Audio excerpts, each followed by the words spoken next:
mu makomine yose y'igihugu cyacu uko ari 118 bose barafise imigambi y'iterambere ya komine. Kijya gitabo cy'imigambi y'iterambere ya komine dushaka yuko uno munsi rero abasitanteri bagiye hamwe, amakomine yagiye hamwe, bijya bitabo mu bishyire hamwe, nk'igitabo kimwe cy'imigambi y'iterambere ya komine izoba yagutse.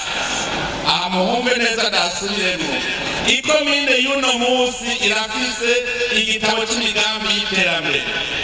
Urumuri ruje kubafatanya kugira ngo umwe wese azane imigambi yarafisiwe, uwundi yarafisiwe, kugira ikomine yagutse igire imigambi y'iterambere kuri bose, ku mitumba yose izobigize iyo komine yagutse.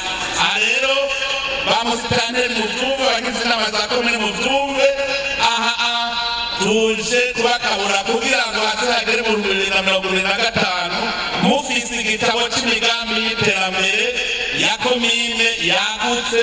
Iyo migambi ikazoba igizwe n'imigambi yose y'amakomine y'uno munsi.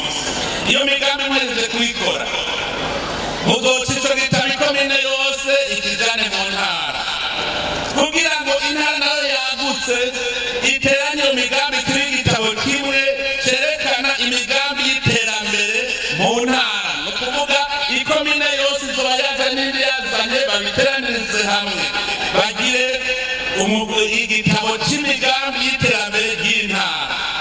Hanyuma rero mu ntara bace bafata igisata cyose, nta gisata kitagira umushikiranganji, bace bafata barungike ubushikiranganji bwose kubibwega, umwe wese aronka ibyiwe, aronka ibyo azokorera mu ntara guhera mu 2025. naho njye naho ndasubiremo 2025 intara yose izoba ifise amahirwe yo gukoresha mu mwaka.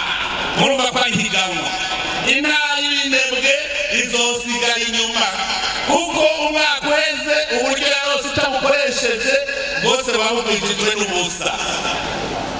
Mu 2025 tuba twawise kuzora umwaka wa mbere ugana mu 2060 uzabura amatari inyuma y'amatora.